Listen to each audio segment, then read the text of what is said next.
Hey everybody, so you see this route I'm riding on right now? It's smooth and well built and calm and car free, and in many ways it's a cyclist's dream.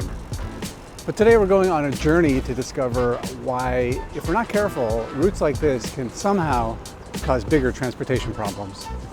This spot is the starting point of our journey today. I'm here in Victoria, British Columbia, and the bike path you see behind me was actually once a railway.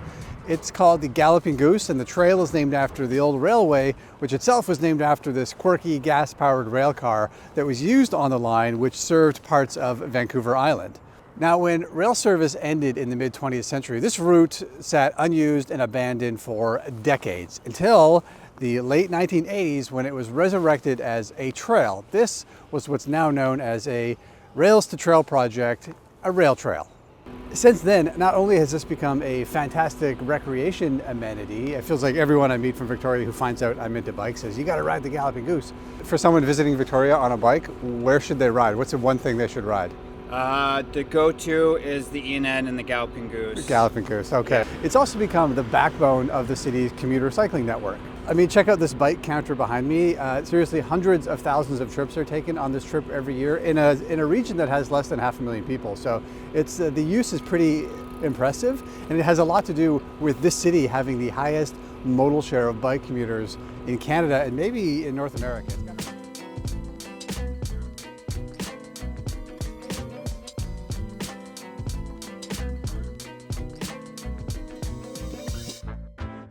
So I've switched now, I'm on the Lochside Trail. And what you'll see is as we get away from the city, the form changes a little bit. The road surface will change in some places.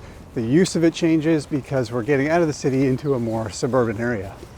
Now, this diversity of trails and uses makes Victoria's system pretty special, but I wouldn't say it's unique. There are so many different applications of rail trails around the world that there's almost everything you can imagine. I mean, think about the High Line Trail in New York, where this elevated abandoned rail line was turned into what's basically a linear park, and it's become not so much a transportation corridor, but really a tourist attraction and a recreational amenity for people who live in the city.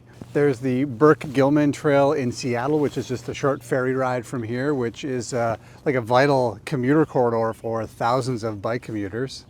I've ridden on rail trails in Minneapolis that seem like a really amazing, beloved amenities in the community there as well, both for recreation and for transportation.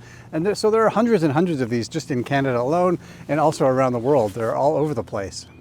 And there's tons of research about the positive benefits to the community of these kind of conversions, from recreation amenities to increasing quality of life, to even increasing local business in the right areas.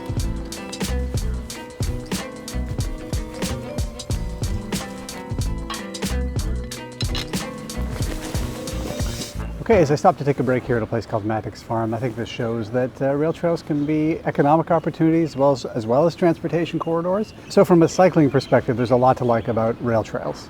For one thing, they are completely separate from traffic. I have not encountered one automobile on this ride, which is just a dream. The other thing that's great is the gentle grade. I mean, rail lines do not go up steep hills, and so rail trails usually have pretty mild hills, rises and falls.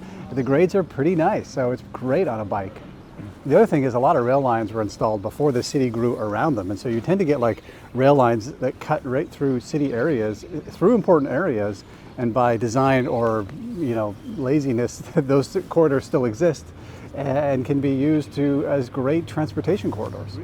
And as you can see on this trail, just the recreational opportunities and green space and park space in a linear way is just fantastic. There's so much potential here.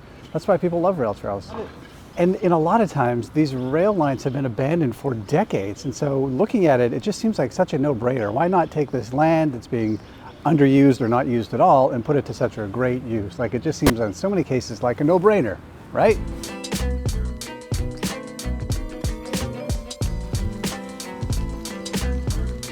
Okay, made my way back towards the city on the Galloping Goose, and I'm here because I want to talk about another element that goes into urban rail trails specifically. I mean, I really enjoyed my ride out there. I felt like I was getting away from the city a little bit, but here we are back in the city, and there's an element of urban vitality that needs to go into urban rail trails that you don't often see. Sometimes this piece is overlooked. Now, this word vitality is overused when we talk about cities, and I know it's kind of lost all meaning, but In reading a paper by a writer named Ellis Roberts from the University of Tasmania about the important elements that go into urban rail trails, two concepts emerged to me that jumped out, and they're the ideas of looseness and friction. So looseness refers to the way that a rail trail's use and function and purpose has a sense of possibility, a sense of looseness to it, and that things can happen here beyond just transportation. You know, people are much more creative than planners or ever could be, and so it does create a whole sense of like possibility beyond just getting from A to B on a rail trail. Now compare that to some of the sections we saw earlier where really it was like a purpose-built transportation corridor where there are lots of signs posted about what you were and weren't allowed to do. There wasn't a lot of space or opportunity to do anything other than travel. So that's what this idea of looseness means.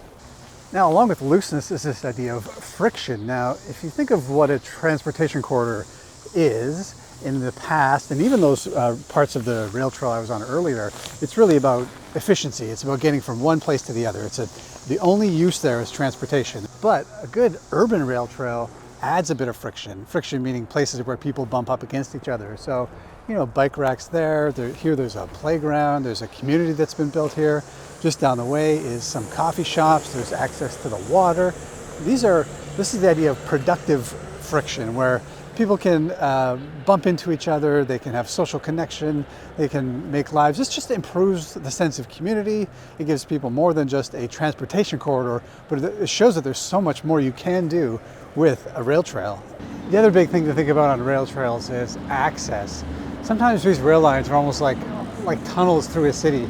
There's just no on and off points. It's just like one corridor that was cut through the city, or the city built around it, with no thought to how people can get on and off. And the risk here is that you lose out on all the great things about cycling, which is getting people where they want to go efficiently, into the vibrant areas where they want to go shopping, get groceries, do all that stuff. That isn't always the case with rail trails. So what about this element I warned about at the beginning of this video? That's where we're going right now. We're getting there. Hold on. But there's a little hint just over my shoulder over there. This is another rail trail here in Victoria. This is called the E&N line, and this trail is not as pretty as the other ones. It lacks some of the amenities and the beauty of nature, but it has one thing critical that the others lack. I'm going to show it to you right over here. And it's these things. Yes, this trail still has the rail lines. Now, why do we care about this? Well, I think one thing that's cropped up a few times as rail trails have gotten more popular, and part of the reason is because they're an easy sell. I mean, when you do a rail trail, there's no one to fight with about parking. There's no encroaching on automobile space. However, what can happen is, as cities evolve, is that the need for passenger rail, it returns or grows, and then maybe that corridor, which could have been an amazing mass transit corridor for a train, for a passenger train, is no longer available because it's been converted. Now, this actually has happened in a few places, and there are definitely more conversations happening these days about the trade-off in uses. And what's interesting about this E&N line here is that we've actually done both things. You've got a beautiful trail over there, and you've got the rail line still installed. So it does leave open in the future the possibility that a rail line can come back through here. And I think that's probably the dream scenario, is that you get a nice rail line, but you also leave it open for a transportation corridor. So this is the big thing that jeopardizes it. You really don't want future mass transit options limited because these tracks have been ripped up and the whole entire space was given over to a trail. That's the real risk here. All right, I'm back to where I began, and just one final point I want to make on that last one. There has been some situations in the past where rail trails have created conflict between cyclists and pedestrians and recreationalists who want the trail space and those who advocate for future transportation corridors for mass transit, for trains in the future. And I think this is a bad situation, but it's also the wrong conversation to be having. And this was pointed out to me in a video by Alan Fisher, the great transit YouTuber. The real conversation shouldn't be between those users. We should take a broader look at our transportation space and recognize that one user group dominates all others. And of course, that's automobiles. All of our space, almost all of our space now, is so dominated by automobiles that all the other users are left to fight over the scraps. And a rail trail, an abandoned rail line would be one of those scraps. So the real solution is a broader look at transportation and a more equitable distribution of space within a city so that it's not completely dominated by automobiles, but that cyclists, pedestrians, and transit have their space as well. All right, that's it for me today. Thanks for watching. I'll see you next time.